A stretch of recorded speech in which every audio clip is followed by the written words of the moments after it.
மாதிரி வளர்ந்திருக்க பொய்கை. குளம் நாமளா வெட்டுறது. பொய்கை என்பது தானா உருவாகிறது. சரவண பொய்கையிலே இருந்தவுடன்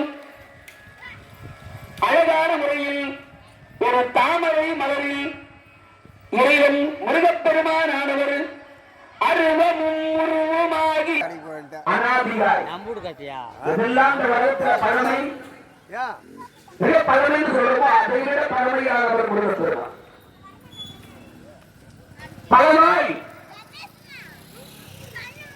அதை பல வடிவங்கள் 6 முகங்கள் 12 திருக்கரங்களோடு பலமாய் ஒன்றாய் வந்தவர் முருகனாக வந்தவர் வேறு யாரும் அல்ல, அந்த சிவபெருமானே முருகப்பெருமானாக வந்தார். சிவன் வேறு, முருகன் வேறு அல்ல. அவர் பஞ்சாட்சரம் உடையவர். பஞ்சாட்சரம் எது? நமசிவாய. 5 எழுத்து 5 முகம். பஞ்சம் 5, பஞ்சாட்சரம். பஞ்ச அட்சரம் 5 எழுத்துகள் சேர்ந்தது நமச்சிவாய். ஆனால் முருகப்பெருமான் சதாட்சரன். 6 எழுத்து மந்திரம். சரவண சரவண பவாய பவாய 6 எழுத்து மந்திரம். சிவபெருமானை விட ஒரு பங்கு மேல மந்திரமாகட்டும் முகங்களாகட்டும். ஏன்னா சிவத்துடைய வடிவம். ஒரு திரு முருகன் வந்து அங்கு உதித்தனன். எது ஏற்கனவேதான் சிவபெருமான் இருக்கிறாரு. இன்னொரு ஆள் இருக்கு. சிவன் வேறு முருகன் வேறு இல்ல. அப்ப சிவம் இருக்கிற போது முருகன் எதுக்குன்னா கண்ணுக்கு தெரியாத 6 முகங்களோடு எல்லாரும் பார்க்கணும் காட்சி கொடுத்தார். இப்போ ஆனா அதுக்காக மட்டும் அல்ல. இப்ப முதல்ல விழுப்புரம் மாவட்டம் நமக்கு எந்த வட்டம்? இப்போ அதுக்கு முன்ன செஞ்சி. செஞ்சியிலிருந்து மலையனூர் பிரிச்சோம். அப்ப கூட்டம் அதிகமாகி போச்சு, கிராமங்கள் அதிகமாகி போச்சு. அதனால எல்லாரும் செஞ்சுக்கு வர வேணாம், நீங்க மலையனூர்ல ஒரு டிபார்ட்மெண்ட் வச்சுக்கோங்க. பிரிச்சுட்டாங்க இல்லையா? ஊர்ல ஒரு 20 ஏக்கரா பாயிர மாதிரி காவா கட்டுவாங்க. ஒரே காவா. ஆமா, வள்ளி தேவையாரை திருக்கல்யாணம் இல்ல, சந்தேகத்தை சொல்லுங்க. நடுவில் இருக்கிற முருகப்பெருமான். இப்ப இந்த கால்வாய் வந்து இந்த பக்கம் 5 ஏக்கரா அந்த பக்கம் 5 ஏக்கரா பாயணும் அப்படின்னா அதுல ஒரு 2 காவா கட்டுவாங்க. அதுவும் பத்தலன்னா இடையில கட்டிருக்கிற 2 காவாயில இருந்து 2 காவா பிடிச்சு விடுவோம். அடக்கறதுல கஷ்டம். அப்ப பிரான்ச் ஆபீஸ் தேவைப்படுறாங்க. சிவபெருமான் 8 ஆபீஸ். அதன் கீழே அவருக்கு பிறகு வந்தவர் முருகப்பெருமான். எதுக்கு வந்தார்னா உலகம் உய்ய. ஒரு திரு முருகன் வந்து அங்கு உதித்தனன் உலகம் உய்ய. அப்ப இதுக்கு முன்ன உலகம் உய்வு பெறவில்லையா? அப்ப சிவபெருமான் இருக்கும் போது நாங்கெல்லாம் சரியா இல்லையா அப்படின்னு ஒரு கேள்வி வரும். அப்ப கூட்டம் அதிகமாகிற போது நம்ம 20 பேர் சொன்னாங்க, அங்க 3 பேர் கூட்டம் அதிகமாச்சா அவங்க ஒரு மீட்டிங் போட்டாங்க. எக்கா திரும்ப எக்காத்தி அம்மா சினிமா வாங்குறேன் நான் என் மூஞ்சி பார்க்க முடியாதாலும் திரும்பி உட்கார சும்மா சொல்லல. கொஞ்ச நேரம் நான் முடிச்சுட்டேன்னா அதுக்கப்புறம் எல்லாம் தெரியும். உதித்தர முருகன் வந்தாங்க. உதித்தரன் உலகம் உய்ய. உலகம் உயிரினா என்ன? அப்ப சிவபெருமான் இருந்த போது நாம தான் சரியா தான் இருந்தோம். கூட்டம் அதிகமானா கொஞ்சம் குழப்பம் அதிகமாகும்.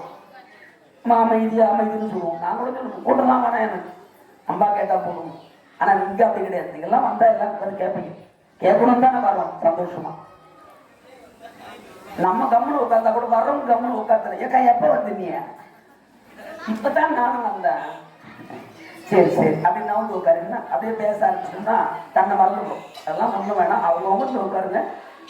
கோயில்ல உட்கார்ந்து முடிச்சு சாப்பிட்டுட்டு போகும்போது பேசிக்கிட்டே போகலாம். சந்தோஷம்.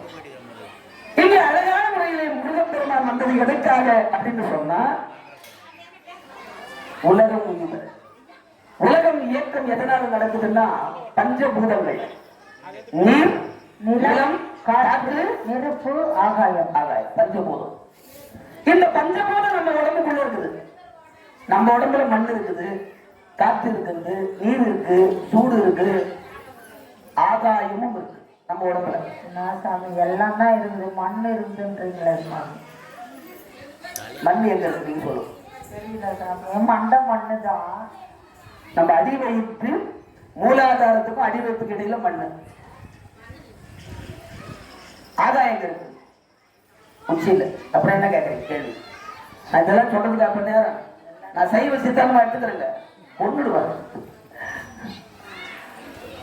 ஏன்னா இதெல்லாம் சித்தாந்த வகுப்பு. இப்ப ராமாயணம் சொல்றோம், மகாபாரதம் சொல்றோம்னா கொஞ்சம் கதை விடலாம் இடையில. கந்த புராணத்துல கதை விட முடியாது. வேணா கந்த புராணம் பேசும்போது சொந்த புராணம் பேசக்கூடாது, நாங்களும் பேசக்கூடாது, நீங்களும் பேசக்கூடாது. ஒரு விதி. கந்த புராணம் பேசினா சொந்த புராணம் பேசக்கூடாது, அது விதி. சொந்த புராணம். ஏன்னா இந்த கந்த புராணம் எப்படி வந்ததுன்னு கூட நான் உங்களுக்கு சொல்லல. இதெல்லாம் சொன்னா இன்னொரு நாள் கதை வைக்கணும். எப்படி எழுதுனாங்க, எப்படி வந்தது இந்த கந்த புராணம். நேரம் நம்ம பார்வதிக்கு திருக்கல்யாணம் ஆரம்பிச்சு வைத்து என்னவோ தெரியல, அங்காளம்மன் வரலாறுனா திடீர்னு பார்த்தா வள்ளி திருமணம்ங்கிறாரு. நம்ம சாமி எது கொடுத்தாலும் பேச போறாரு அப்படின்னு அவர் சாமிக்கு மாத்திக்கிறாரு. இல்ல, அங்காளம்மன்னா கல்யாணம் வராது இல்லையா, அதனால வள்ளி திருமணம் வச்சிடலாம் ஒரு சீரா.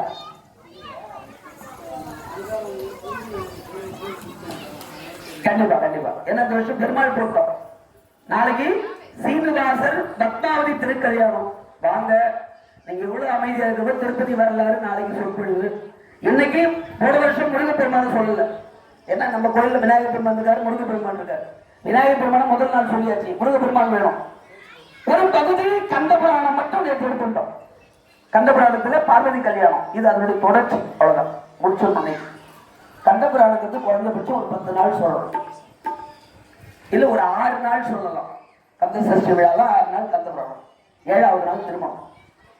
நம்ம ஒரு நாள்ல படிக்கணும். அதனால நீங்க அமைதி காத்து அப்படின்னு சொல்லி வாங்கிட்டு போகணும். கந்த புராணம் என்பது தத்துவ களஞ்சியம்.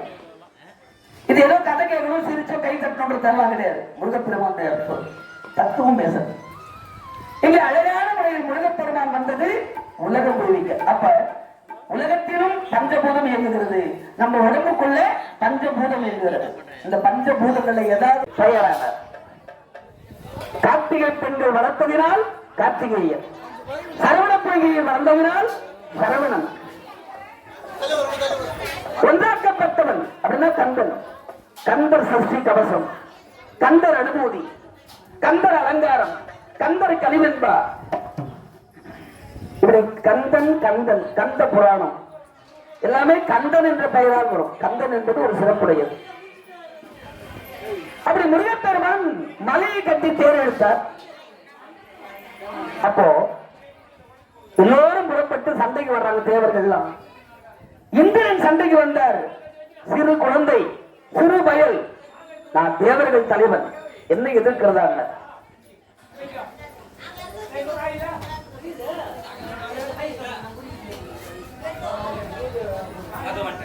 சிறு குழந்தை என்னை எதிர்ப்பதா என்ற போது அழகான முறையில் குழந்தையாக பார்த்தால் குழந்தை, யாரெல்லாம் என்னை எதிரியா பார்க்கிறீங்களோ நான் எதிரி, தாயாக நினைத்தால் தாய், என்ன எப்படியோ அப்படியே காட்சி கொடுப்பேன்னு குழந்தையாக இருந்த முருகப்பெருமான் விஸ்வரூப தரிசனம் எடுத்து அந்த இந்திரனோடு யுத்தத்துக்கு நின்று தேவாதி தேவர்கள் எல்லாம் மயங்கி விழுந்தார்கள்.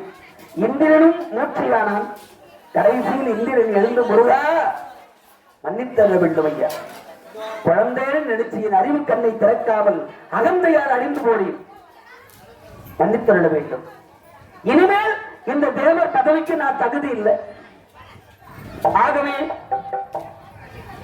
தேவ பதவி எனக்கு வேண்டாம், நீங்களே அந்த பதவியை ஏற்றுங்க. முருகப்பெருமான் சொன்னார், அப்பா நான் பதவிக்காக உங்ககிட்ட சண்டை போட்டு இல்லைங்க, நான் யாருன்னு நீ தெரிஞ்சுட்டா போதும். நீ கொடுக்குற பதவி, நீ கொடுக்குற மரியாதை எனக்கு தேவையில்லை, முதல்ல நான் யாருன்னு தெரிஞ்சுக்க. அதுக்காக தான் இந்த சண்டை. இருந்தாலும் தலைவர் பதவி நீ வச்சுக்கோ, எனக்கு வேணாது, ஜாக்கிரதையா நடந்துக்க அப்படின்னு இந்திரனை முருகப்பெருமான் மிரட்டி வச்சார். அப்ப இந்திரன் சொன்னார், முருகா தலைவரா நான் இருந்தாலும் தேவ சேனாதிபதியாக நீங்கள் இருங்கள்,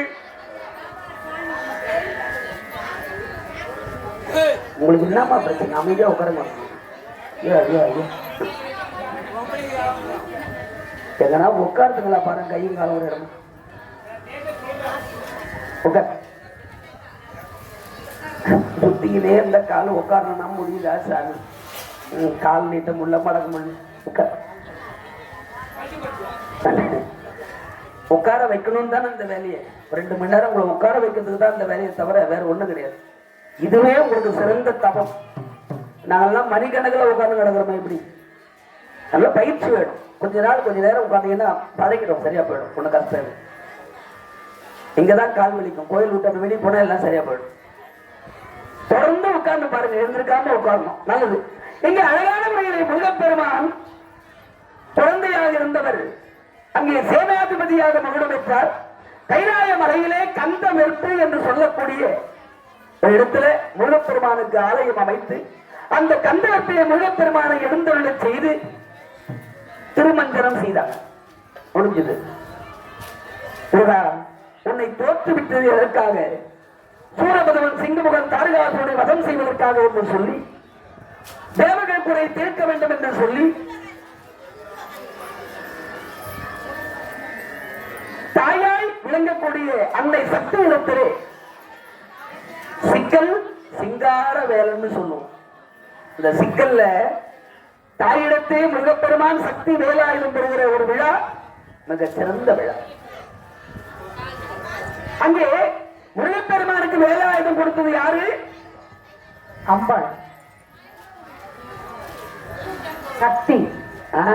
சக்தி இங்க ஒரு கண்ணு அங்க ஒரு கண்ணு வச்சுன்னு பார்த்தா அப்படித்தான் சொல்லிங்க. பதில் எங்க பாத்தீங்க? முருகப்பெருமானுக்கு வேலை கொடுத்தது யாரு? சக்தி வேல் தானா? அப்ப சரியா தான் சொல்லிக்கிறீங்க, சரியா தான் சொல்லிக்கிறீங்க. ஆனால் சிவன் கொடுத்த வேலாயுதத்தை வாங்கி சக்தி அவங்க கையில கொடுத்தாங்க. அவ்வளவுதான். கொடுத்தது யாருன்னா கேட்டீங்க. சிவபெருமான் கொடுத்த வேலாயுதம், வேல் ஆயுதம். இந்த உலகத்துல ஒரு ஆயுதம் தலைமுறையா இருக்கிறாங்கன்னா அது வேலாயுதம் ஒண்ணுதான்.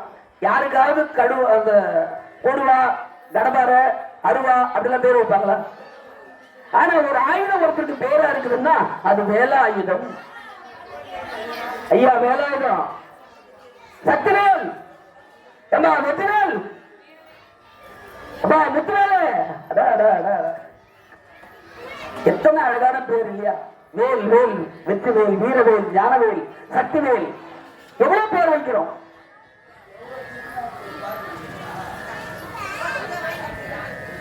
வேல் இந்த கீழே கை பிடிக்கிறோமே அந்த நீண்ட வேல். நீண்ட நாள் இந்த உலகத்தில் படிப்பதின் பெருமையை சொல்லக்கூடியது அந்த வேலுடைய கைப்பிடி. இடையில அகன்று இருக்கிற பகுதி முருகப்பெருமானுடைய விசாலமான அறிவுக்கு அடையாளம். அந்த கூர்மை படிச்சுட்டா போதாது, நிறைய புத்தகம் வாங்கி அடிக்கினா போதாது, படிப்பதை உணர தெரியணும். அந்த உணரும் அறிவுதான் கூர்மை என்று சொல்வார்கள். அப்ப வேல் ஆயுதம் என்று சொல்லக்கூடியது அதிக நாள் படித்தது, ஆழ்ந்து படித்தது, கூர்மையாக கொண்டது. இப்படி 3 தத்துவங்கள் இருந்த வேலாயுதம் கையில் எடுத்தார். இறைவன் சிவபெருமான் எடுத்து கொடுக்க சக்தியின் கருத்திலிருந்து முருகப்பெருமான் பெற்றார் சக்தி வேலாயுதம். இப்ப ஏற்கனவே அம்பிகை அஞ்சு பயந்து ஓடுகிற போது அம்பிகையுடைய கால் சதங்கையிலிருந்து நவமணிகள் உதிர்ந்தது. அந்த நவமணிகள் நவ வீரர்கள் ஆனார். அம்பாள் பயந்து ஓடுகிற போது அந்த வேர்வை துணியிலிருந்து 1,00,000 வீரர்கள் தோன்றினார். முருகப்பெருமானுடைய படை வீரர்கள் 1,09,000 பேர். 1,09,000 பேர். வீரபாகுத்தேவர், வீர புராந்தகர், வீர கேசரி என்று சொல்லும்படியான நவவீரர்கள் எல்லாரையும் அழைச்சிட்டு முருகப்பெருமான் கைலாயத்திலிருந்து கொடுத்தார். கைலாயத்திலிருந்து அப்படி கங்கையிலிருந்து புறப்பட்டே ஆந்திரா வழியா விஜயவாடா, நெல்லூர், காலத்தி இதெல்லாம் தரிசனம் பண்ணிட்டு வர்றார் முருகப்பெருமான் படைகளோட. இந்த காலத்திலிருந்து